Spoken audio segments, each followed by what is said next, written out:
Thankfully, both our speakers are earlier. Welcome, Dr. Jumoke Awolumate, and welcome, Mr. Robert Omotunde. Welcome. Thank you very much for joining us. We're going to be having a conversation today about de-risking the growth story, and speaking about what investors are looking for in emerging market startups. Jumoke, Robert, do you want to say anything? Just to whet the ground and whet our appetite today. Either of you can go first. Robert, do you want to go first? Oh, yeah, if you say so, but I was trying to respect my elders. You're not serious. Please go ahead. All right, thank you. Thank you, Demilade. And it's such an exciting topic to be speaking to, at a time like this when it seems like so many things are changing globally in terms of the investment landscape. And as we would typically see, emerging markets are such, that presents enormous opportunities, right? But then the inherent risk can also be very real, Yes. such that investors want to look at or want to be very calculated about their investment decision, just so that they are not looking at the returns only, but also focusing on the risk. Because, in investment, we will typically say the greater your risk, the greater the returns, right? So, and because returns alone are not, you know, should I say, if I use an economic term, in economics, we always say something is a necessary but not sufficient condition, right? So, return is a necessary condition but not sufficient in itself. So, you have to counterbalance it with the risk profile of such investment. And that's what characterizes emerging markets overall. So again, when we say emerging markets, if we dive into it, Nigeria doesn't qualify yet, as a matter of fact. Again, we can maybe in the course of our presentation, we can, talk about that. But then it's still a burgeoning, or should I say, a a prospective emerging market because we typically classify Nigeria as a frontier market. The typical next 11. If you heard about the classification of next 11, because emerging markets in themselves are characterized by the sophistication of the markets in which they play. The per capita income of the people or the generality of the people in the country typically average.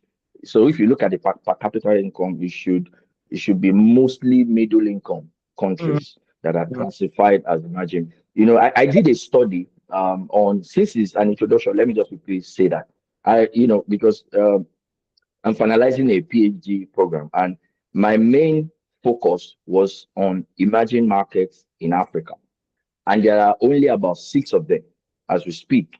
Angola, that's based on IMF classification. Angola, Botswana, Gabon, Mauritius, Namibia, and South Africa. I hope I didn't miss out anyone. There are about 6 of them: Angola, Botswana, Gabon, Mauritius, Namibia, and South Africa. Those are the only 6 emerging markets as classified in Nigeria. But we have these big players like Nigeria, who is perhaps one of the biggest economy in Africa, who is not an emerging market yet because of the level of income of the people, but then has some sort of a similar of a sophisticated market, which then means that Nigeria is an investment destination, as we will talk about it.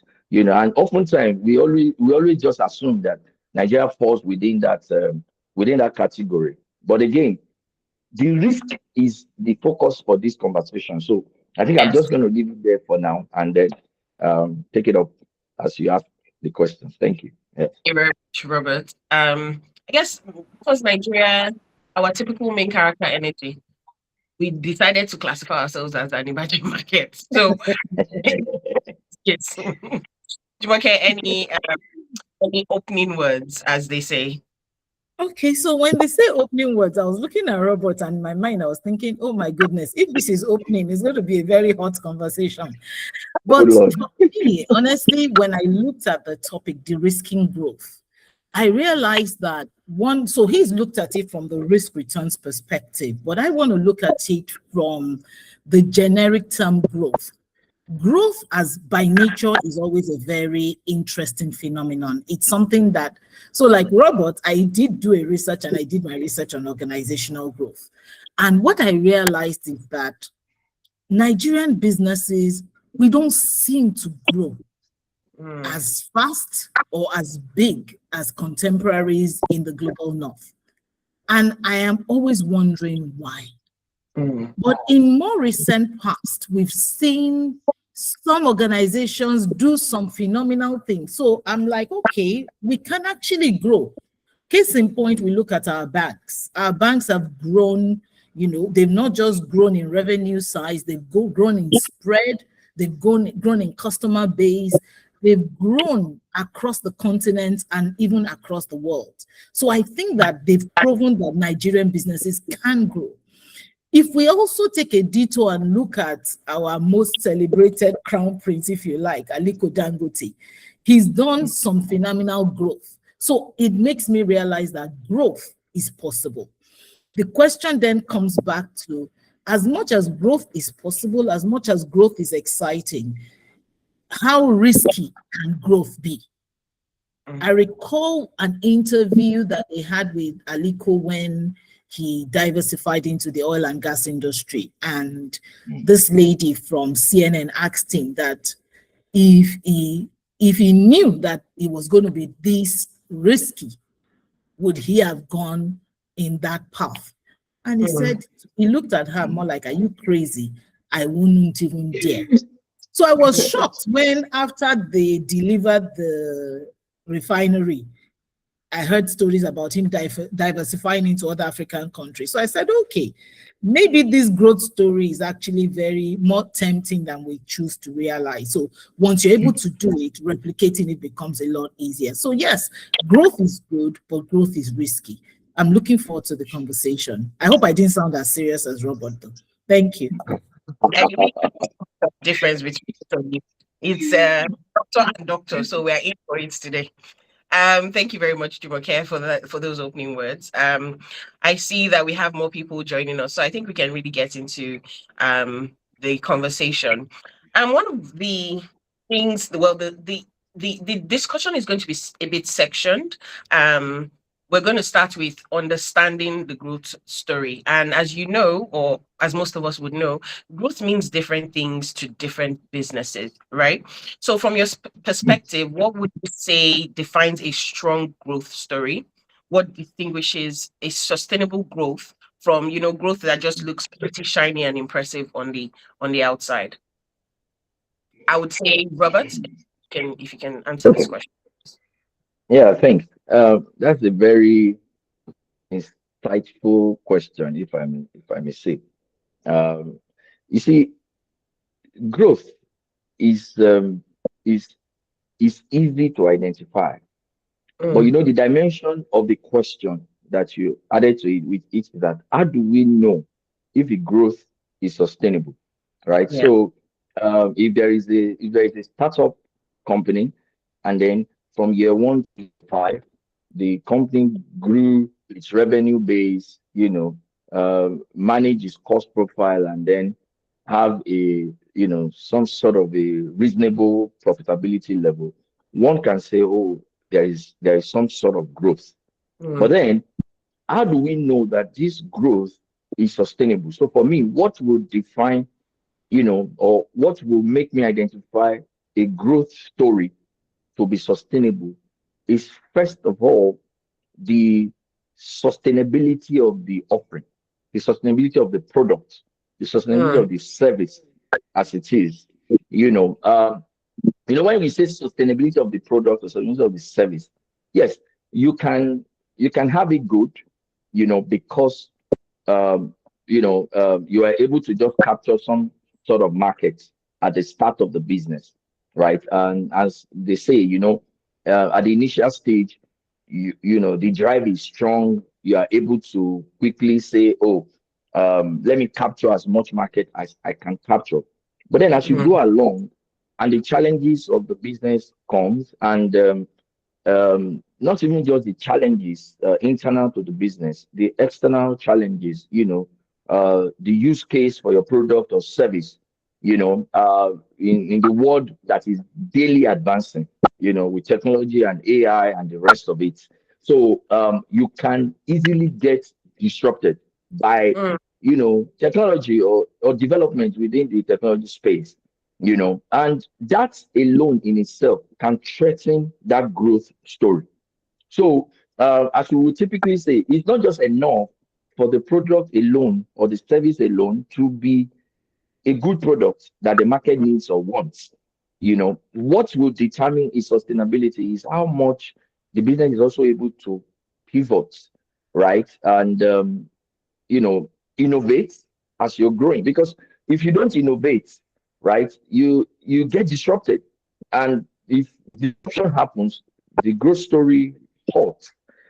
So the point is that the determinant of a sustainable growth for me will be more on the side of a solid business model that can easily be pivoted into other areas, reinvention and renovation, that can actually help to sustain that growth story, mm, and we can cite different examples of perhaps companies that have started, in a, I mean, we known for a particular type of product, and over time, I've had to move away from that line of products.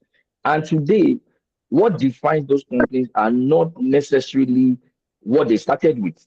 If you look at the story of tantalizers on the exchange, right? We know tantalizers as a fast food, and but if you look at the current valuation of tantalizer and what is driving it, it's no longer the fast food, the new business initiative that the company is bringing on board.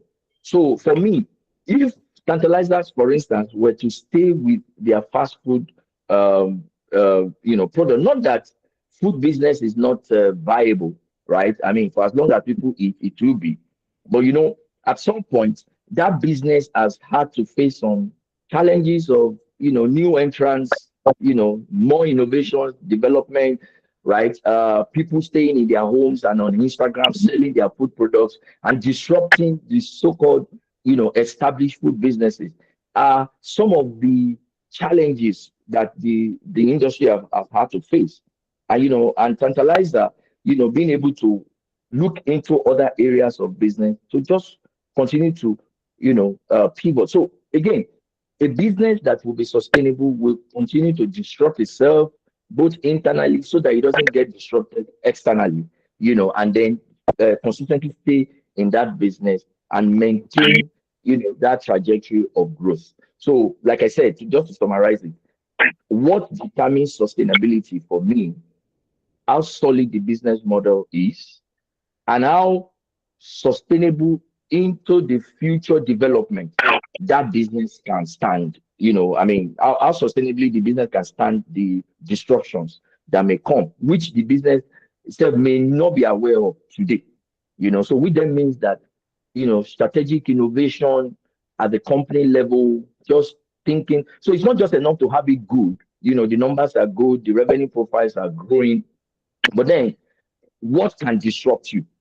Just so that you are preparing and getting ahead of innovations and developments in the space. Thank you. Thank you, Robert. So you need to essentially continue to innovate as the business, Absolutely. as a correct? Yes, correct. Thank you. Jumoke, I will be passing the next question to you. We see that a lot of businesses reach a point where challenges become more complex than possibly anticipated. In your experience, what would you say are the biggest transitions that leaders need to make as they move from building a business to scaling the business? Interesting. Okay. So from building, when a business, maybe I should take this from trying to trace the story of a business that starts off and begins to scale. When a business starts, as a business leader, what you would typically experience is that you're the one that does everything.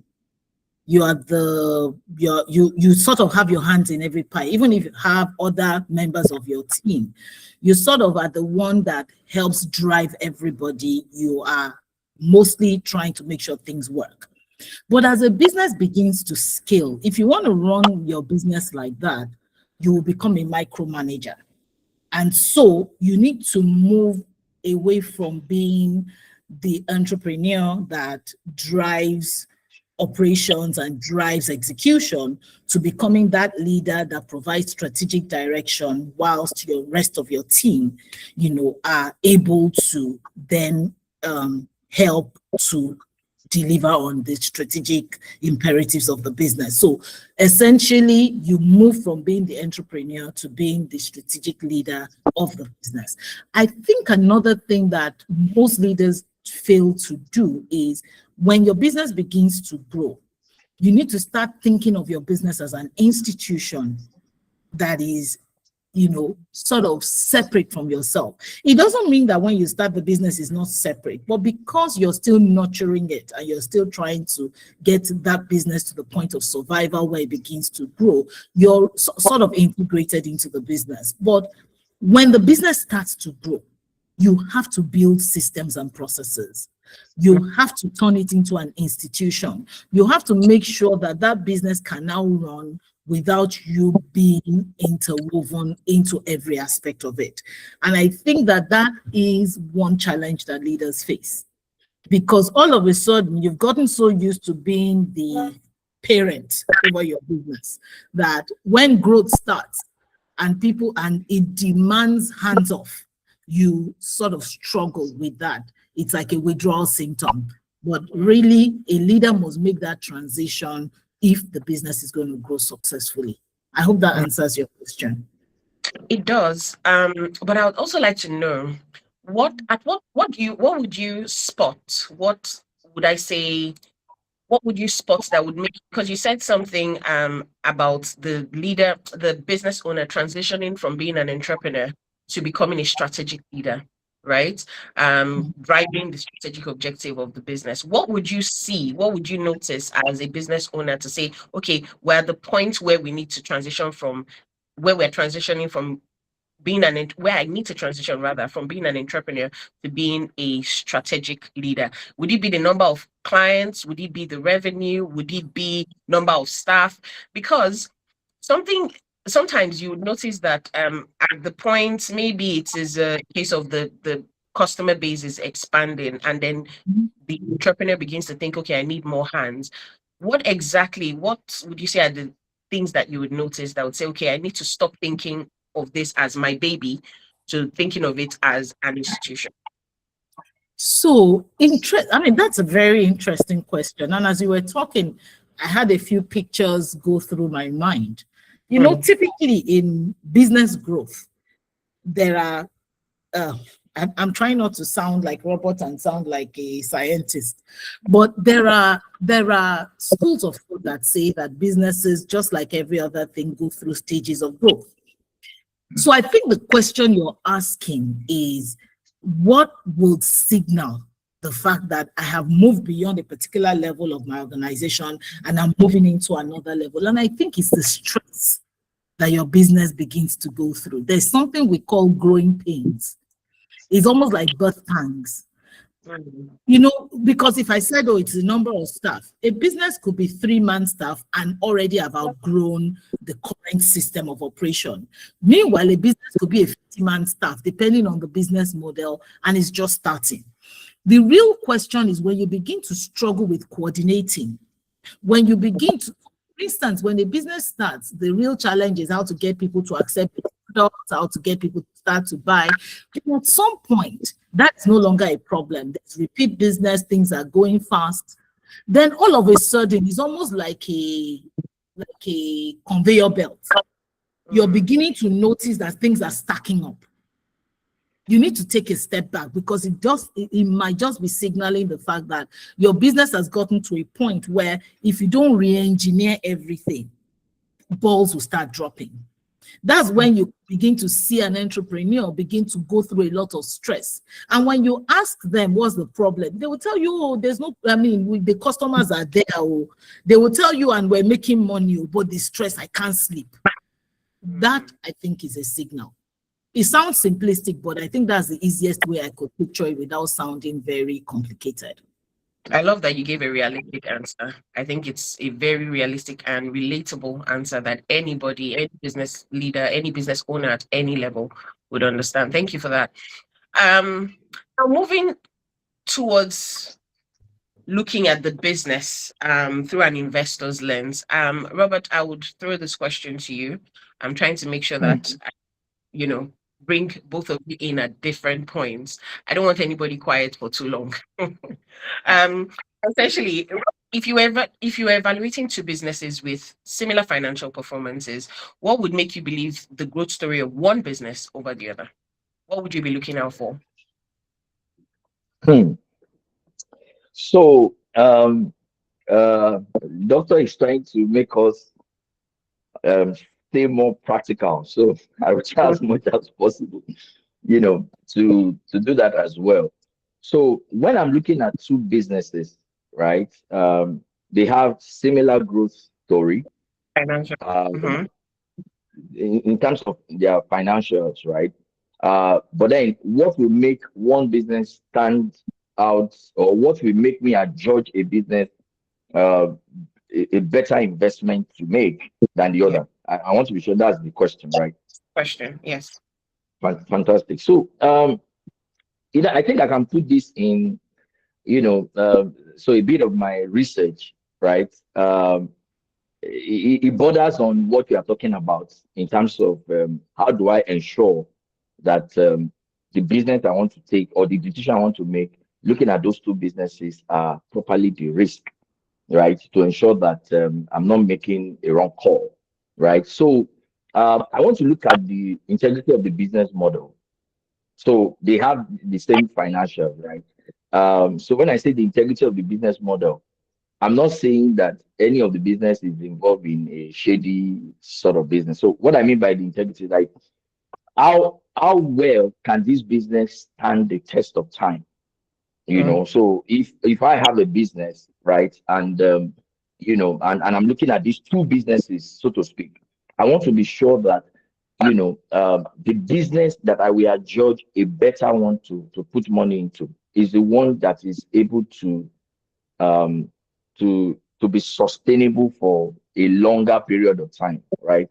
We never know, right? So even if you say this business is going to stay for the next 50 years, depending on what the managers or the owners are doing, I may never be sure that it will go past 50 years. But if I have a sense that this may still stay for the next 50 years, as against the other one that I'm not too sure will last the next 10 years, right? So I will judge the one that has a better business model integrity than the other.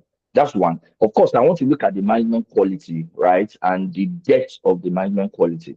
Typically, it's not just enough to think that the business model is solid.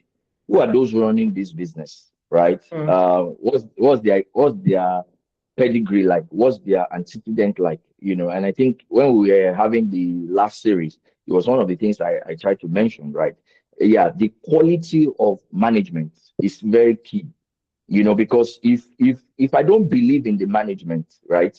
There are companies on the exchange today that there are sentiment about those who are running the business that the market has, and that sentiment continues to dominate in pricing of those. Even when you look at the should I say the financials of these businesses, their growth story, without trying to give you a clue as to, I have a particular one in mind that market has a very strong sentiment against, even though this company is a solid company. I won't tell you which sector because you may be able to guess it. But then market has a very strong sentiment against the management of that particular business. So for me, management quality and their depth will be very significant in taking that decision, right? I also want to look at the size, so to speak, or the timing, of this. So when I say the market size in this sense, I'm looking at the two businesses that I'm comparing, right? What is their size like? A small size business that is getting it right from in terms of structure, in terms of organization, and how um, the things are just generally organized within the company, and is steady and growing at that level, might be able to sustainably manage itself into a stronger growth story than a bigger one that maybe just got big suddenly and is now trying to just figure out how to how to move in the scheme of things.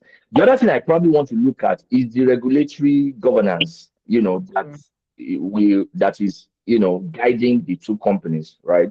Are there regulatory bottlenecks, right? In an economy like ours, regulation can be a big thing, right? Today we have a bank that is doing well and is not able to pay dividend because regulation says, or regulation is restricting it from paying dividend, and investors are punishing that bank, for it. Now, does that mean that regulation is a is should I say is a negative? No, it is not. Mm. But then, how well are the two companies exposed? Regulation can be some sort of protection, for your investment as well. If it's an Yes. industry that is regulated as against the one that is not. So I probably want to look at the regulatory and governance framework. Of course, the financial architecture, which I cannot take out of the story, even though you said they have similar financial, should I say, trajectory or growth, similar growth rate. I still want to look at the architecture of their finances. Where do they make their most monies from, right? Which one has a better cost profile than the other, and the one that does not have an efficient cost profile, are there things that can be done to improve it? And is the management willing to so everything ties from the business integrity to management quality to the size to regulation, even to this financial architecture, and then that I'm looking at. Then, because we are talking about emerging markets that present opportunities, and we are talking about someone who wants to put in money into these businesses that are operating within the emerging market. One of the things I want to look at is how easily can I exit, right? If I can bring in my money and do extremely well, what is my exit strategy? We can discuss that more extensively, maybe if there are questions in that line. But we can't overemphasize, the need to be able to analyze properly, how am I going to be able to get out of this investment if I'm coming in either as a venture capitalist or as a private equity. Is it that this business will scale to the point that the business can now do a listing, on the exchange? Because if there are no plans to do that, how am I sure that I'm able to easily exit? And there have been instances where, I mean, I saw something that says that most of Africans unicorns, right? Those are companies more like private startups, in Africa. They've grown so significantly to as much as having a valuation of $1 billion in less than 7 years, and yet they're not listed. They are not listed on any exchange. $1 billion, for context, is about 1.4 trillion naira. 1.350 trillion naira, depending on the exchange rate that you are looking at, right? I mean, nothing less than 1.3 trillion, right? You would consider that a sizable business, right, in Nigeria of today. But it's a proven fact that up to 68%, as a matter of fact, has, in less than 7 years, reached that valuation, and they are still not. So again, those are some of the things that I want to look at in taking that decision. I hope that is exhaustive enough, but if I'm able to think through, I can still come up with some others. Thank you. Thank you. That's quite a lot that was said. Jimmy, Jumoke, with the risks that Robert has basically spoken about that he'll be looking at to help him, make a decision on which of the growth stories to believe. Which of those things, from the business model integrity, the management or the people behind the business, the regulation, or if it's a regulated business, the architecture of their finances, how easily an investor can exit and things like that. Which of those do you think that a lot of business leaders are too, would I say, slow to recognize might be a risk to people investing in their businesses? One, yeah, I was just using the opportunity to think through what you just asked. Which one are they slow to recognize? Yes. I think sometimes, so because as over time, the Nigerian market has come to realize that, oh, if you have good numbers, you'll be an exciting business for investors. People have paid attention to how the numbers are growing, sometimes even to the detriment of how the business is projected. Sounds like an climax, or but there's always that thing about, I'm not saying, again, like when he said the integrity of the business model, I'm not saying that business leaders are cooking books, no, but there's that undue focus on how is this business growing. Case in point, if you're in a tech space, a business leader thinks, I need to show that I can acquire a lot of customers. Because if I show that I have a lot of customer base, this is at the risk of me rehashing some things Robert said, but I'm trying to make a point. They feel that if they show that they have a huge customer base and they have very high revenue numbers, people are going to want to bring in money into the business. But the key question is, at what cost are you growing that numbers, for instance? Which brings me back to the quality of the people that are driving the business. Because investors are now looking beyond what are the numbers saying to who is behind the numbers. That's number one. So I think that the quality of management, very critical. Sometimes there's also that bit about key man risk, which is, even though management is good, there's one superstar at the helm of affairs. When there is that kind of scenario, the investors also get jittery. Because you better pray for that person that nothing happens to them so that your money does not go bust. So I think that is also, so it's still tied to the people. And it is also closely tied to governance framework. So how is this business governed? So even if it's a good business, even if it is grown phenomenally, is it properly governed? Because it could become a pack of cards.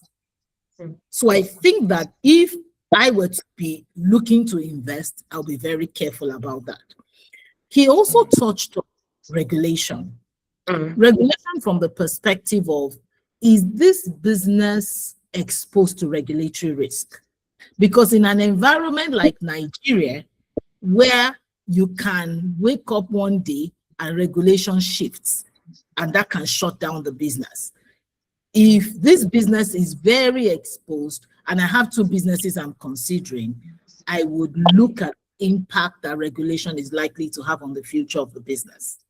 So I think it really depends on the peculiarities of the business that we're looking at, but I would look at those two risks very closely. So the people of the business and the impact of regulation on the business. Policy, environment, and all that, yes. Thank you, Jimmy. I think we've spent quite a bit of time thinking about this from an investor perspective. And I would like to move a bit more towards speaking about how to build investable businesses in this environment.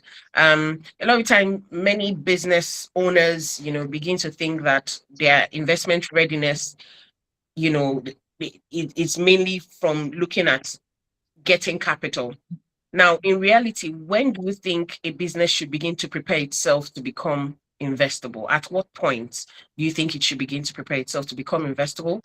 And what preparation should, go into this? I will throw this question to Robert. Thank you. I think we answered something similar in the last um, um, Triad Series session. series. Yeah.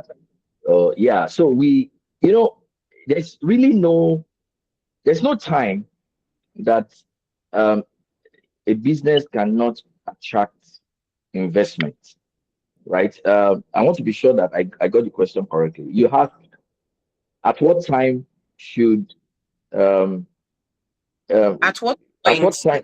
Yes, go on. Yes, please. begin to prepare itself to become investable, Okay, right? at what And point should, yes, what should go into preparing for that? yes, at what point should the company start preparing itself to become investable, right? So I think, okay, I think I get it now. So that's slightly different from what we answered the last time, because Okay. I think that last time we're saying at what point should um, um, at what point will a business be able to attract investment, but now you're saying at what point should a business start preparing itself to become investable? Yes. And I say from the beginning, Mm. from the beginning of the business, from the beginning, because even if that business will not eventually attract or will not present itself for investment, you want to run a business that you know is investable, but then um, it's now your decision to choose whether you want to take investment or not. I'm going to cite an example of a company, um, because it's not a public company, but the company has presented itself for a number of commercial paper issuances, right? And I have some sort of idea about you know uh, what's going on in terms of the strategic. I'm talking about Coleman. Coleman is Coleman wires and cables, right? The business basically is to supply wires, and all over the country, right? And there is no solid business model, right? At some point, these were products that were imported into the country, but here is a company that has been over time built to to to be so almost self-sufficient, you know, uh, I mean, in terms of the demand in Nigeria for wires and cables, all categories of wires. I understand that for any infrastructure project, be it roads, real estate, name it, once it's an infrastructure, the cable need is up to about 15% of the total cost. That is the electrical, in terms of the cabling for that infrastructure to function, is up to about 15% of the project cost. That gives you an idea of the sort of business model we are talking about. And I had an opportunity to visit the factory, and some of in fact, this business has prepared itself for the growth they have not yet seen. And that's how strategic that business is, to the extent that right now people are begging this business to take investment, and it's like, I don't need it. So it's a bragging right for the business at the moment. And if you hear the CEO talk about the business, they will tell you, why, in their own opinion, they are thinking about when they will probably exit, maybe through a listing or what have you. But in terms of commercial paper issuance, this business has been able to command, and over time, sort of an A investment grade rating, such that in pricing, in fact, what does the business do? And they are very open to tell you what they do with it. Not that they are using it to fund their production, right? They're just using it for treasury management. All of the monies they take from commercial paper issuance, treasury management. It takes the money using its credibility or its A rating to get a sort of good pricing from the market, right? And then take the same money, give it to financial institution to multiply, and then he pays back, he earns his margin, he comes again. So the business is into manufacturing and at the same time running into, doing some sort of treasury management, so to speak. Mm, I'm just saying that to picture that this is a business that from the get-go, I understand the business had some issues at some point. There was a new management that came on board, and this management remained focused, and continuously built that business to what it is right now. And it's still building, saying when I'm eventually done, I have an idea of how I want to live, right? And it's amazing, how much a business can be built and positioned for investment, such that, a case in point is what everybody knows. Also, Dangote, right? The Dangote refinery specifically, right? At the point that the guy was about to start that project, Doctor mentioned it earlier. He probably didn't have an idea of how much risk he was going to have to face. I watched a documentary of when he said they had to build their own terminal to receive some of the heavy equipment they were going to need on the refinery. He probably didn't have an idea that they were going to do that. But he was at the middle of the project. He couldn't go back. Hence, all of the investment will go to a waste. But at the point that he was starting that, I imagine that, perhaps with his pedigree, he might be able to attract investment because it's Dangote. But mm, just think of it as another person, who is embarking on such project and coming for investment from the get-go. It might be something difficult to be able to achieve. So my point is that is from the beginning, as you are mm, setting up the company, as you are positioning the company, you are putting everything in place, including the quality of management, including the quality of operations, including your processes, and Doctor mentioned governance, such that you are at a point where you believe that if you approach the market for any sort of investment, the market will jump at you. Because when they look at what you are doing, you will be irresistible. So for me, it's from that journey starts from the beginning. But if you have not started from the beginning, it's not too late, right? It's never too late to start doing what is right. Okay, so even if a business was, the business I made mention of, I imagine didn't start that way, from the story that I've heard the GMD, the managing director told about the business. So, but then a new management came on board and the story has changed, for the better. So there is no time that can start. And just to, a bit put a bit of also perspective and also touch on some of the things that Doctor mentioned earlier, which is that governance is so key, in all of this. Because today, even some of the businesses we celebrate, that are even listed on the exchange, if you look critically, yes, we say there is governance because there is a board and the business is listed on the exchange, they do their filings, try to comply with all those regulatory requirements. But deep down, are we really sure that there are still not some of these businesses, some very big, that if you take out the founder or the owner of the business will still not suffer? mm, I can still mention, they are big and celebrated, right? Without mentioning their names here, right? But if we're in a private conversation, I could probably air some of those my views. That see, this business appears to have put all the governance requirements in place. But then, can I say that without the presence of the founder or the so-called majority owner of the business, this business will still survive? And those are questions that are very key if you are doing real governance. And yet, there are still some other businesses that that one person is not really tied to this business, and they are also in the country, listed on the exchange, such that the exit of one person does not affect the posterity, so to speak, of the business. So for me, it starts from the beginning, and what you want to see 100 years from now, you start it from today. and that's how you can position to start attracting investment. Thank you. Oh, thank you, Robert.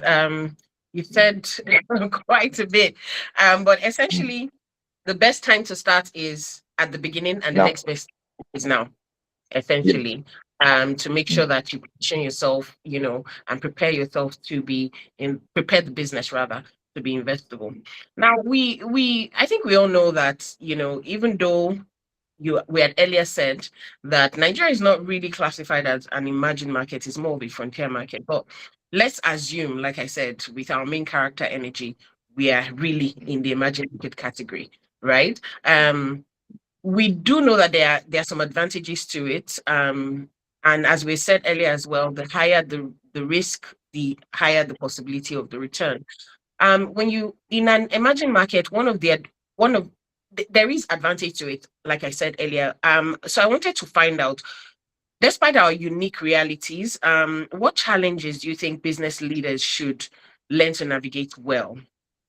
Dr. Jumoke, what challenges do you think we should, in this space, despite the advantages of doing business here or of investors investing in businesses here, what challenges do you think that the business leaders themselves should learn to navigate well? Interesting. Okay. What challenges confront? If I'm to rephrase that statement, I would believe that what you're asking is that what are the challenges that confront a business leader in Nigeria that might limit their ability to grow and scale successfully, and they should be mindful of them? Would that be a good rephrase? That's a good rephrase. I think yes. No, if it's not, I just want to make sure I got you correctly. You did. Okay, so what are the things that characterize our kind of market? I think the first thing that we all know is that if we talk about lack of predictability, in Nigeria, it is raised to power, God knows what. So when you're doing business in Nigeria, you have to be mindful of uncertainty. Uncertainty comes in different ways. For instance, there's uncertainty around currency valuation. So if you're a business leader that imports maybe some of your inputs from out of the country, for instance, you are definitely very exposed to exchange rate risk. So you need to be very mindful of that because it can upturn everything you've budgeted. That's one major issue. And any business leader operating in Nigeria knows that that's one area that you don't want to mess around with. I mentioned earlier about policy changes. If you are a business that is highly regulated, they need to stay close to your regulators and anticipate what the regulators are likely to do at any point in time. I think it's very, very important because we are in an environment where our institutional framework, like we like to call it, is not yet matured. So when even the regulators are still working their way through the regulatory framework for so many things. In fact, in the growth of industries, many business leaders are the ones that are shaping how the regulator is evolving. That is not to say that regulators don't know what they're doing, don't get me wrong, but that is to say that because innovation is running so fast, business leaders find themselves engaging constantly with regulators to help them fashion out the regulation. So as a leader in Nigeria, you know that there is huge regulatory risk. You need to be mindful of that. I think that there is also a more recent problem, which is the problem of talent. Because we've had mass exodus, which in a way can be looked at from the positive perspective if you're not the one on the side where the shoe is pinching, where your team, because in Nigeria, finding ready talent, employable talent is always a risk, it's always a challenge.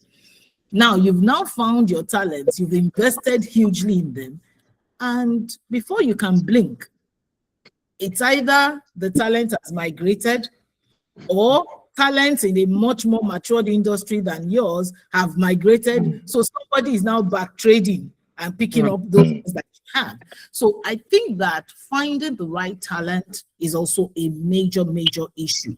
Then there is the regular macroeconomic shocks. We have challenges around interest rate environment, borrow money at very, very high rates. You as a leader, you sort of have to make do with whatever source of capital you can find. So those challenges are some of the things that I think that any business leader that's operating in Nigeria must keep in their dashboard. They must be able to have clear line of sight as to how these things are playing, so that they can then make sure that they're adapting their businesses to be able to deal with those challenges. I hope that helps. Yes, it does. You've spoken about the challenges to navigate that we need to be mindful of and learn to navigate well. What Yeah. strength do you think these business leaders need to possess for investors? Or I would say, what strengths do you think the investors are increasingly placing value on in African businesses? Interesting. There was someone I was having a conversation. This was a while back. I even think she ended up writing an article about it. Because as much as these challenges we just said possess a lot of downsides for businesses, they have also made us emerge in a very peculiar way as business leaders in Africa or in Nigeria.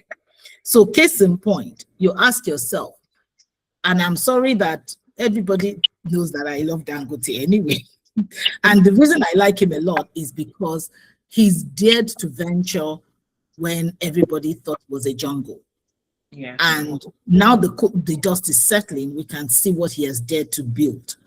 You may have your different sentiments about it, but the fact remains that it is a commendable feat. Now, when you look at a man like that, you ask yourself, how come he was able to deliver on these strategic imperatives? And why are investors betting on him so much? I'm told, I don't know, I'm told that the investor sentiment around the refinery listing is amazing. Absolutely. And the question is, why are investors betting on him? What makes him such a superstar? I think number one is his resilience. His businesses are resilient. And what do I mean by resilient? Come what may, he's almost like a rubber band. He snaps back. And when he snaps back bigger. Why? He's been able to ride the waves. And I think that is something that investors are now beginning to realize. That when you're looking at investable assets in Nigeria, companies, when you see a business leader that has built something formidable, there's something there that is beyond the regular value. You would see that our business leaders are able to deploy with minimal capital, for instance. In an environment like Nigeria or Africa at large, the depth of capital formation is very low. But when you go into other climes like maybe New York or London or Tokyo, all those bigger markets, when you hear the kind of monies that these guys are talking about, it's stupendous. And the question you then begin to ask is that despite our very low capital base, business leaders are building phenomenal things. So capital efficiency is one major thing that I think is standing out for us as businesses. The other part is what I mentioned about, which is the strategic agility. An average Nigerian, and anybody, go to, what do we call those places? Ladipo. Go to Okari Market. There are mega businesses in those places. And those businesses are constantly pivoting. When we talk about some of these things, to the average Western or global North, these are major principles that big corporations are doing. But smaller businesses in Nigeria, and I'm sorry that I'm sure you can see that I've come alive all of a sudden. It's because when I look at that thing, I think it's actually phenomenal what Nigerian businesses are able to do without power, without money, without roads, without anything, without even raw materials. People are, it's amazing what people have been able to do. So when you talk about agility, when you talk about resilience, I think that businesses, funders or investors are beginning to see that if you can do one, then you can do it over and over again. Because if you can survive in Nigeria, you can survive anywhere in the world. And before I keep quiet, I was in another forum just 2 days ago, 3 days ago, and someone very important mentioned that same thing, that look, we need to investigate the DNA of the Nigerian business leader. Find out what is there, and then study it as something that can be replicated. So I think honestly that, and I think it's now becoming more apparent that there's something there that we need to investigate and we need to leverage. I hope that helps. I hope that answered that, because I can go on and on this particular subject matter, but let me keep my mouth shut. I see your passion to speak on this, but it really does. And something I keep hearing, a recurring theme around this discussion is, the resilience, sustainability, the people, the integrity of the people behind these businesses. It's very interesting. Because of time, we're running towards 11 a.m. and we haven't even opened the floor for questions. So I would just start looking at rounding up at the moment. And I would require feedback from both of you on this question. If every CEO or founder in the room today could live with one practical action to strengthen their businesses over the next 12 months, what would you encourage them to focus on first? Robert first, and then we'll come back to Dr. Day. Okay. That's more like a question that makes us summarize it overall. Yeah. We can Yeah, questions from the audience. yeah, I get it. So again, it's already given that there are a lot of attractions to emerging markets and even frontier markets, wherever Nigeria falls in that case. So, but just looking at some numbers, right?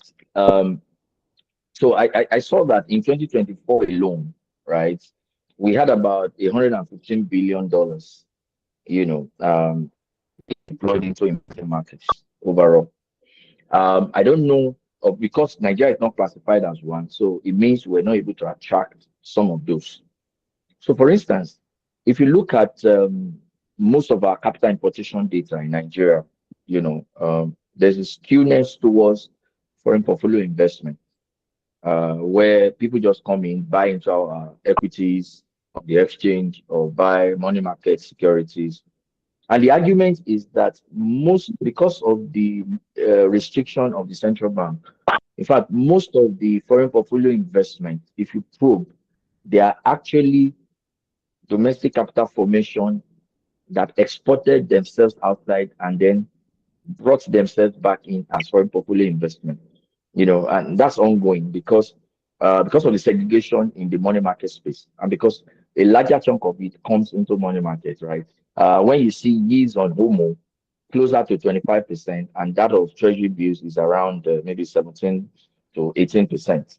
So Nigerians have gotten so ingenious to create an offshore SPV, and then you repatriate those funds, and then you see them as foreign portfolio investment. I'm saying that to say that we haven't really attracted much funding into the country from the perspective of even from foreign portfolio investment, so to speak, except now that confidence is just rebuilding because of some of the reforms of government on exchange rates and others. So for a business that really wants to attract capital, now the reason why I'm giving that background, because um, capital will come to you if you are positioned for it. So there is the risk that comes, let's call it country risk, coming from the policies of government that is not supportive, capital attraction into the country. So, and this borders on ease of doing business, or policies around repatriation of capital, your foreign exchange policies and the like. That has been bad for many years, for up to 10 years. Before, in the last 2 years, we now saw some flexibility in the foreign exchange market, and like I always say, it will take time, because foreign investors will not just jump at you because you have now suddenly decided to do what is right in 1 year or 2 years. They probably want to watch and see how consistent, or how consistently you will stay with that policy changes that you have made.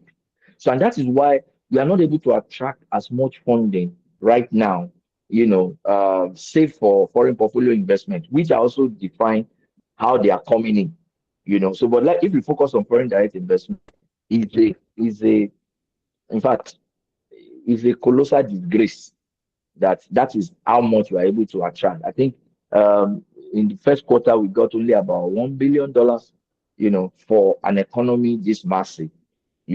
So the point here is that a business that is for when everything will become right, from a country risk perspective, because foreign, foreign direct investments that are not coming in is because of some of the risk that they have been able to identify in the country. But then government seems to be doing some things, in that regard to, align our policies, and maybe it will be sustainable over the next 5 years. So a business really needs to start positioning right now, just like we mentioned. And you did say that what are those things that businesses should start looking at in order to position right, for the next phase of next rounds of investment that may come in. And those are some of the things that we already rehearsed, or we spoke about earlier, which is you must make sure that your business model is solid.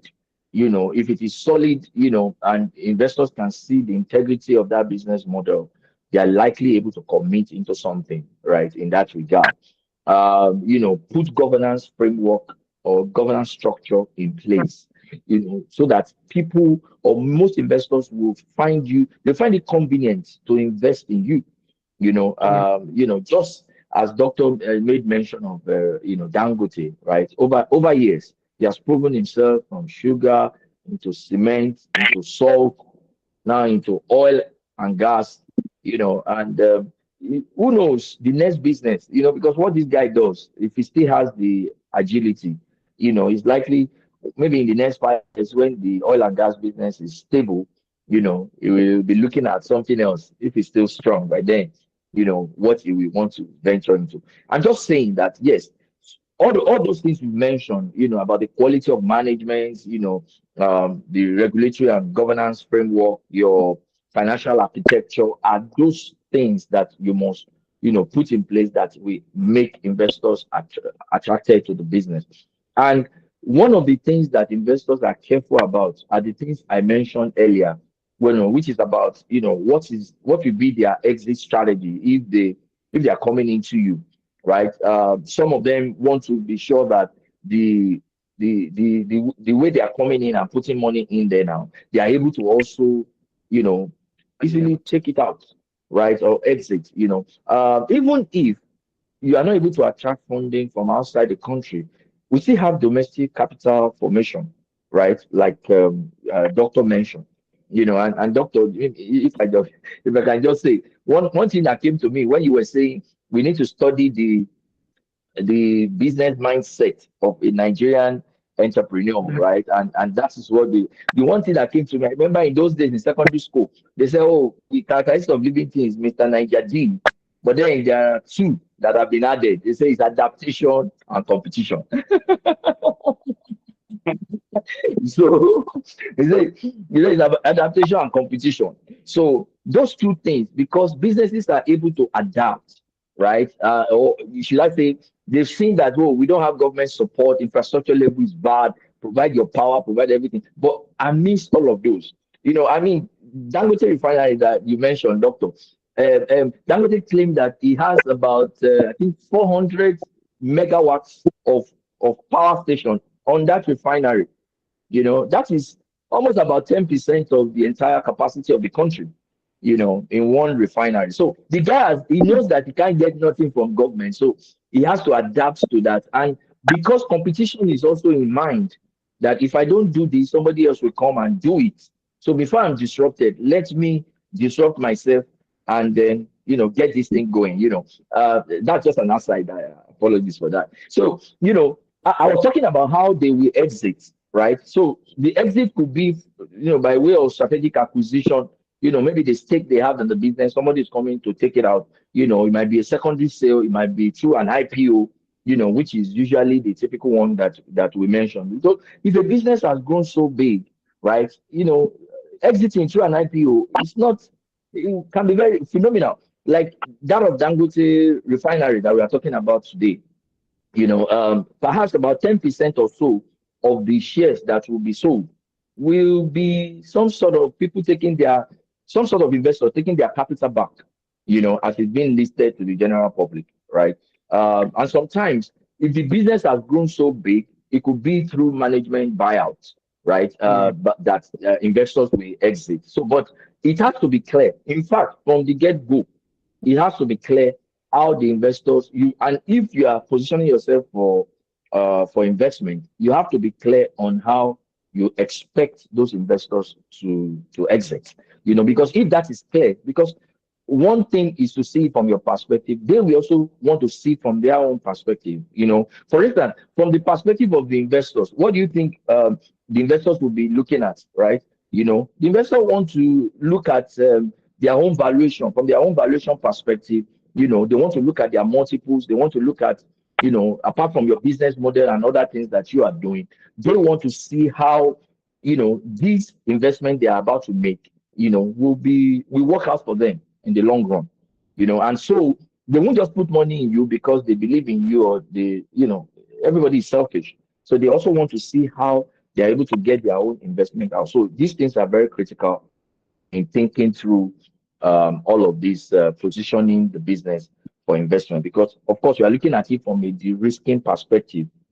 So an investor will want to ensure that all of the risk of exit has been mitigated or are mitigatable from day one, such that they are not just throwing their money away. Thank you. Thank you very much. Can you hear me clearly? Yes, we Yes, can. please. Jimmy, Dr. Jane, please. Okay. Yes. So I think Robert has spoken from a very high level. I want to bring it a bit home.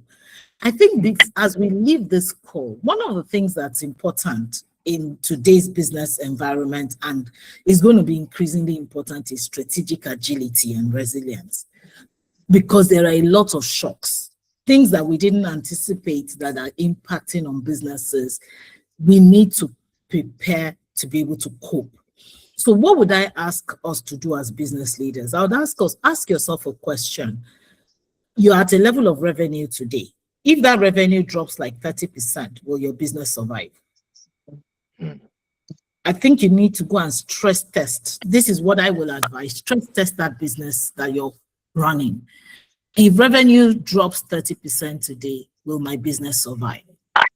Or if cost rises by another 40%, will I survive? Somebody is actually looking surprised. We shouldn't be looking surprised though. It's a question, it's a reality call, but I think it's something we should do. And when you do that, because you see, building cash buffer is a critical requirement for businesses in Nigeria in particular. And the reason is because the shocks we've just gone through, we're going to enter into 2026 with the mindset that finally let's even try and get some stability before the next election. And then the war between Israel and what's their name, Iran and America came. And before we could say Jack Robinson, we were dealing with very high input cost. So we don't know what next. We've had the problem is mostly resolved. We believe that there would be, that the peace accord would stay, but something else could come up. So question is, how resilient is your business? That's what I'm saying. The second thing I know you said one, but please permit me to say three, but I will keep it short. The second thing is people.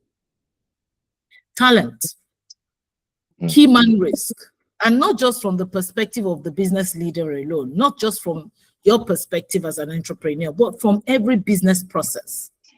If today your accountant resigns, will your operations will it be seamless? If today your head of marketing resigns, if today that production manager resigns, if the answer is no, your business is at a very risky space. So talent pipeline, workforce planning, succession planning, whatever name you want to call it, is something that I think in Nigeria, it's a general business need, but in Nigeria today, the Japa syndrome seems to have been stemmed a bit.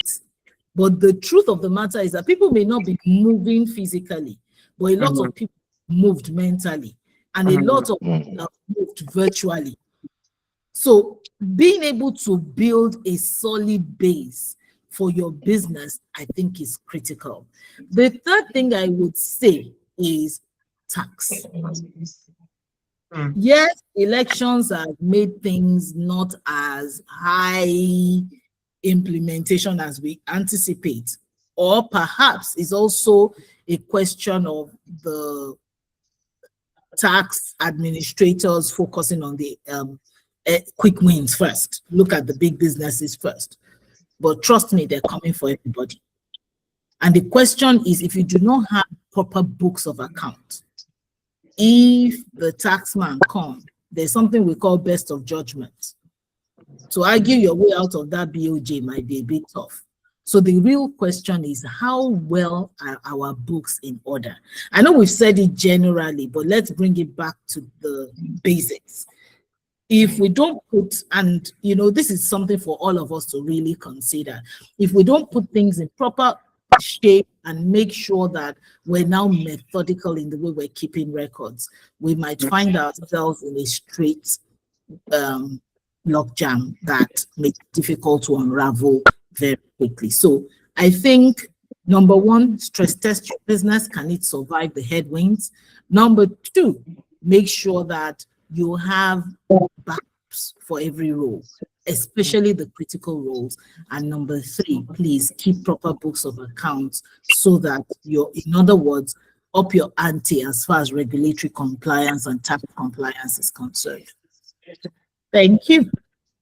Thank you so much, Dr. J. Thank you so much, Robert, for the ways you have answered the questions, and also bringing it down to be super relatable, realistic for everyone to understand. Thank you so much. I was checking the chat earlier to see if we had questions, but I couldn't see any questions yet. It's time for questions and answers. Please feel free to unmute yourself, or just raise your hand, mute yourself, and ask questions. The floor is open for that now. Do we have any questions from the audience? Please go ahead, Manuel. Manuel. Hi, good morning. Please confirm you can hear me. Yes, we can hear you. Okay. Thank you so much for this conversation this morning. I'll say I was enjoying every bit of it until Dr. Jumoke said we should imagine revenue drops by 30%. And at that point, it took me back because we plan for revenue growth and work with revenue growth, right? I'm not sure I've ever put myself in a situation where I'm thinking, what if revenue declines by 30%, right? And I'm not sure I like what I'm thinking of right now. So my question is, given all of the struggles, especially for small scale businesses, medium scale businesses, right? Given all of the struggles that businesses face in Nigeria right now, what should we be looking at to address this minus 30% situation? God forbid, we'll still go back to God forbid, but it's a really scary it's a really scary place to think about. And Dr. Jumoke, I'm not sure I like that part at all, but it's a reality we have to think of, right? So how will you advise small businesses not plan towards getting minus 30%, but just being safe, in the event that happens? Thank you, Dr. Ogan. It's a good question because I can recognize your voice. But honestly, in all sincerity, let me play a scenario for you before I attempt to offer some of my own thought processes. The first thing that happens to every business leader when you say, imagine that your cost would rise or imagine that your revenue would drop, is God forbid.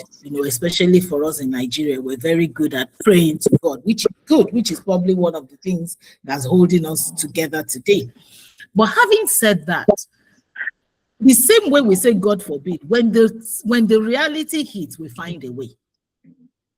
When we were at the end of last year, for instance, we had no clue that we were going to have war in the Middle East and that this was going to be the price of fuel,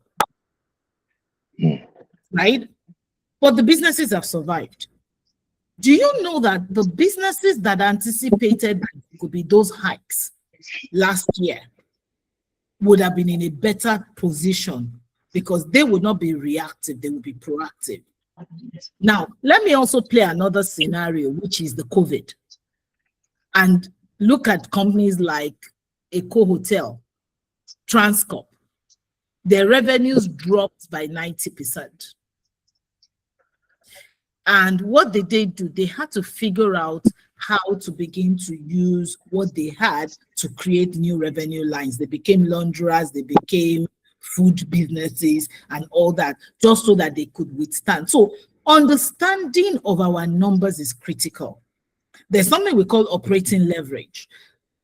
At what point is it that if your revenue drops below that, you're automatically in a loss? Then ask yourself, what do you need to do to re-engineer your numbers so that you improve your operating leverage and do it as though it has already happened? That is one way to be able to do this. Another thing that we need to do is also look at what our cost drivers. I was talking to one of my colleagues the other day, and she was trying to do, she was working on something and she was trying to build a model. And she said something about how the numbers were looking very interesting. And I said, look, I just gave a counsel. I said, have you looked at the base case? Have you looked at the bear case? Because from what you're discussing, you're bullish on all fronts. So what I'm saying invariably with that advice is that if this is, for instance, your base case or your bull case, can you now go and build another scenario, which is a bear case, and ask yourself what needs to be done to make sure that I can survive the turbulence if it happens? And imagine that the turbulence has happened. And if the turbulence doesn't happen, it would report in your bottom line. I don't know if that makes sense to you, Doc. It makes a lot of sense. Before now, what we do is worst case, because we don't typically plan, right? Like, what are you doing? The revenue is going to drop, right? So we plan for worst case 5-10%. But this angle of looking at minus 30, right? It's quite challenging, but I like the reasoning, I like the argument, and I'm going to deliver your message to the rest of my team. Let no one come looking for me. But you'll be amazed, because when you do that as well, if I may, what you would realize is that there were some areas you were blindsided that you could have made money out of. One of the greatest skill sets in a business in Nigeria is financial prudence. We're very prudent already. We know how to cut the fat. We know, because we're dealing with a lot of metrics that is not the exposure of other businesses abroad. But unfortunately for us, again, there are things that make us globally non-competitive, which is why even if there are no shocks, we still must improve on our efficiencies, because it's a global business. And whatever it is that you're doing is available globally, and the walls have come down, and our own walls are particularly low. So you need to continue to iterate and reiterate, basically. Thank you. Thank you so much. Thank you. Today. We have any more questions, Dr. Emmanuel? No, I'm good for now. I have a lot of thinking to do. Thank you quite. We just to the audience, we have placed a link in the chat for you to please give us your feedback on this session. Kindly do well to, click the link and give us your feedback. Thank you very much. Do we have any other questions from the audience? You can just raise your hand or mute and please go ahead.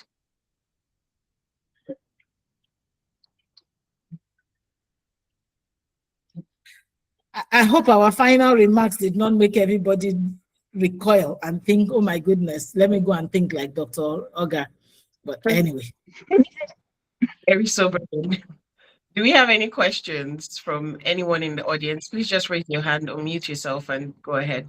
Or if you're not, if you do not feel like doing that, please drop the questions in the chat so that we can take it as quick as possible before we wrap up.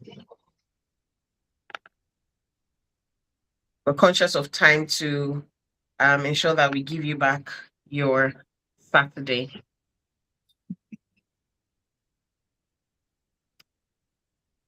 Probably, okay. There's a question from Mr. I believe this is a Mr. Jason Nifemi.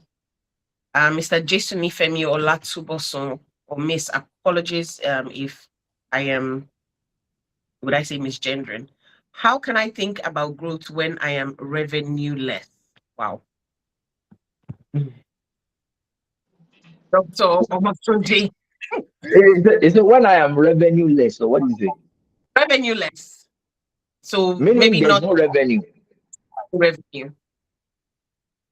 That one is. Can I help? Okay, Dr. Yeah, you can go, but yes. Go on, sir. Let me attempt, and if I'm correct, I mean, if it helps, please, Jason Nifemi should please also speak. So when we talk about growth, businesses go through various stages of growth. There is the stage of growth wherein the business is a startup. So being revenue-less is not an anomaly. Any business today that has revenue started being revenue-less. So you should think about growth. Now, the real question that you should be thinking about when you're revenue-less in your growth story, because I'm assuming that Mr. or Miss Jesu Nifemi has a business already, is that the business is at the ideation stage. So what should be your preoccupation at this point in time are maybe 2 or 3 things. One is minimum viable product. How do you get your business from an idea to a product? And when I say a product, it doesn't necessarily mean a physical product. It could be a service product. But how do I move from idea to a product that someone is willing to pay for? That's what we call minimum viable product. So I think that's the first thing, because sometimes as business leaders, we are developing businesses that are only that we assume that we're the ones that is going to buy it.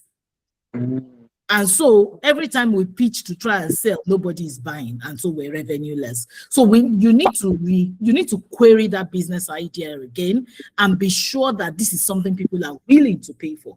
In other words, move from ideation to minimum viable product. That is your own growth story today. Now, I said 2 things you should think about. The second thing you should think about is that when your business is still revenue-less, that means you have to figure out how to cover cost. Which means that it's either, and what are the avenues of capital to a startup business? One could be, if it is a business idea that you're able to attract grant funding, you need to start looking at various hubs and things like that where there are such opportunities. Number 2, please get a job. You can be offering your services in the evening. We all do those things. You can be offering your services in the evening. You can be doing part-time. You can be selling something. Do something that generates cash flow for you whilst you're waiting to move your business from being an idea to being something that is viable and people will pay for. Also, find a way to also equip yourself with every skill set that you need. That's how I think that I would advise a revenue-less business to think about their growth story. Over to you, Robert. Okay, Thank so you. I think yes, thank you, doctor, for bailing me out at that time. So I think doctor approach it from a retail sort of big perspective. Maybe retail is not the exact word, but the point I am trying to make here is that there is a category of a revenue-less business where, as doctor said, it's ideation. You're just you've thought through the sort of business you want to offer, or the sort of service you want to offer, or products you want to sell. But then there is no you probably don't even have any money invested in it yet, to now start expecting revenue. Let me, if I can be as basic as just trying to think of something. Let's say you want to offer a tailoring service, for instance. To offer a tailoring service, you should think that you have somebody that knows how to sew clothes, or you have a machine that can do same. If you don't have any of those, you don't expect a revenue, because even if somebody comes for your service, you can't offer it. So, but there is a category of people who have also, they've taken the first step of investing. So when I say investing, they've put money into that business without having any revenue yet. And it's typical of, if a new hotel is going to start in any neighborhood today, they will build the hotel, they will put all of the infrastructure in place, which means money has been invested. Now, in addition, they will have to put the structure in place on how the hotel will run. And remember, there's no revenue yet. And of course, they don't expect revenue while they are building. But when they are done building, they still must put structure in place on how the place is going to run and prepare for the growth that they are likely going to experience, even though it has not started. So that's what I'm trying to say about the two categories of people. Maybe you have been able to get investors, or you are putting your own money as an investment. In such instance, when you have put money down, you probably don't want to go and get another job because there is no revenue yet. So I'm just trying to picture it from another perspective. So, but then because you have also invested, for every business it takes courage. People put in money. I mean, we mentioned Dangote a lot of time here. He put in those billions of dollars on the refinery without even knowing whether it will work. Well, maybe he has an idea that it will work, but then he put in all of those money knowing that anything could happen, and he could lose all of the investments, but he did it, and now he can talk about any revenue because it's already producing. So in the case of that, I mean, answering that question directly, you still have to prepare for growth. In the case where you have put down money to invest in any venture, whether it's a product or whether it's a service, and put structure of how the place will run, and except you have not done your what we call feasibility studies, right? Like doctor said, if you are trying to offer a product that market does not need, then that can be a sorry case. But if you are sure that you've done your studies right, or maybe you've even piloted the service you are trying to offer, and you have seen that there is market for it, and you have put down money to invest, then you should still put structure in place, expecting growth. Because as the revenues begin to come, then you will now expect some of those all these things that we have talked about today. And so it's from that day one that you start putting those measures in place to ensure that you then prepare for growth. But ultimately, expecting growth also means that you have to be prepared for it, because if you are not prepared for it and it jumps on you, you might not be able to manage it well. I hope that also answered. Thank you. Thank you so much, Robert. I hope this answers your question, Mr. or Miss Jesunifemi Olatuboson. Okay, he or she has responded. We thank you very much. Thank you. We have another question. I think this would be the last question we'll take. Again, a reminder to everyone in the audience to please click on the link. The feedback form is contained in the link. Please click on the link and kindly give us feedback essentially about this session. Thank you so much. The final question we have is from Mr. or Miss Oyinkan Teriba. And the question says, one of the challenges we face with the high inflation, high interest rate environment is that money to invest often costs more than local consumers can afford on the price side. One potential route of that quagmire is thinking internationally. How can one tell when it's time to build beyond Nigeria's borders? Very interesting question. Can we have Robert, would you want to take this question and then Dr. J? He said he said something about the challenge of local investment, that inflation is something. I didn't get that. One of the challenges we face high inflation, high interest rate environment is that money to invest costs more than local consumers can afford on the price side. Oh, okay, I see the point. So more like looking at foreign funding. Yes. So how can when it's time to build beyond Nigeria's borders? Yeah, I think for the doctor asking that question as is not new to this, because I mean, for you to be able to attract funding from the international investors or international institutions, your business must have gotten to a certain level of growth, before you will think of that. But we must also understand, especially if the product you are offering is locally sold. If it's locally sold, I believe it's sold in naira.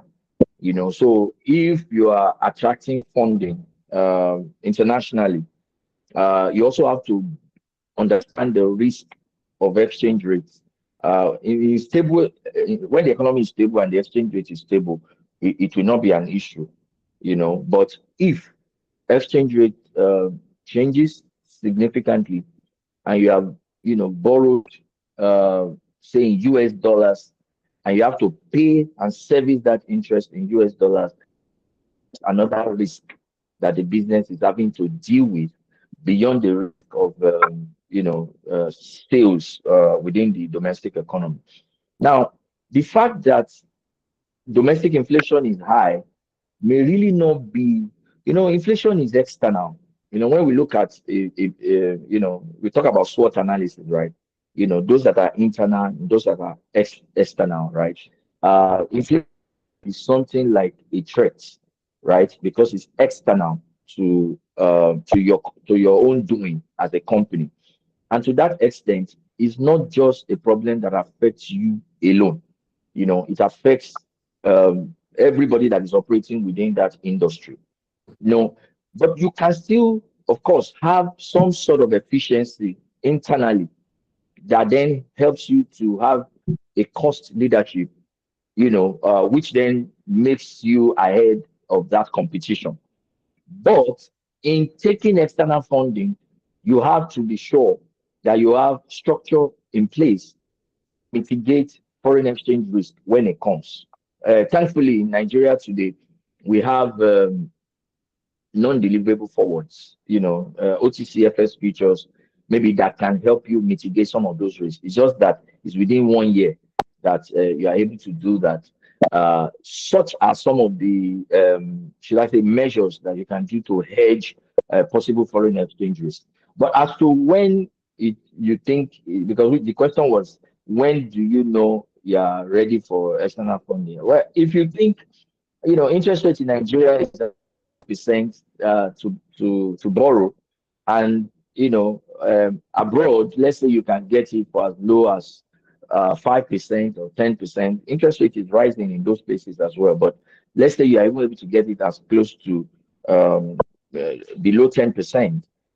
You then have to make sure that you tighten up your hedge, to ensure that foreign exchange risk does not take away the gain that you are able to get from that sort of external fund.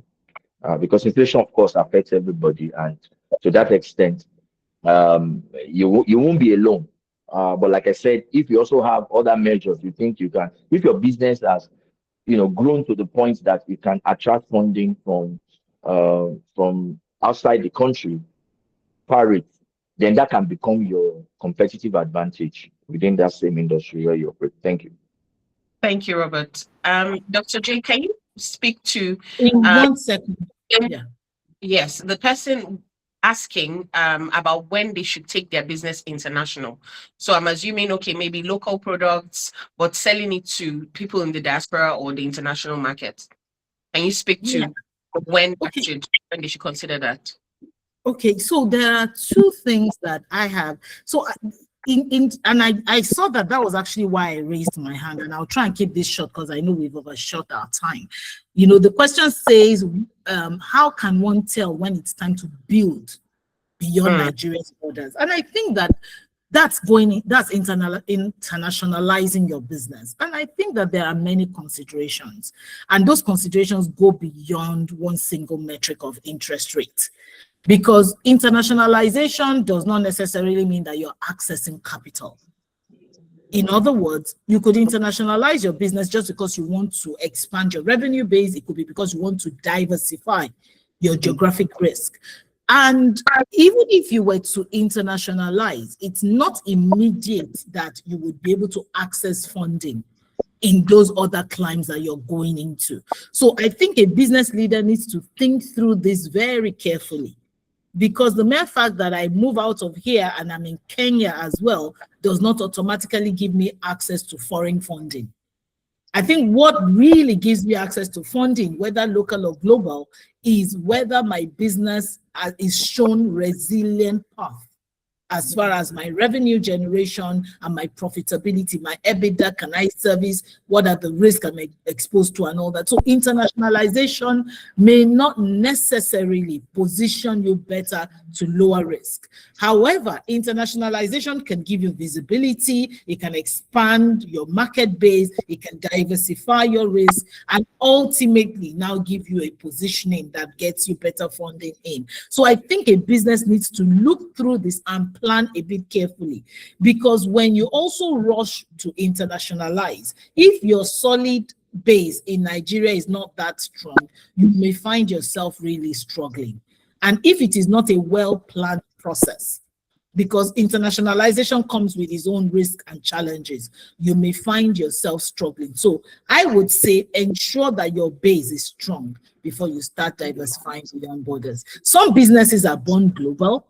If your business model is such that you can immediately begin to run globally, that's a different ball game entirely. So I think it is about looking through your business model, looking through the capabilities you have developed as a business before you decide what is your next step.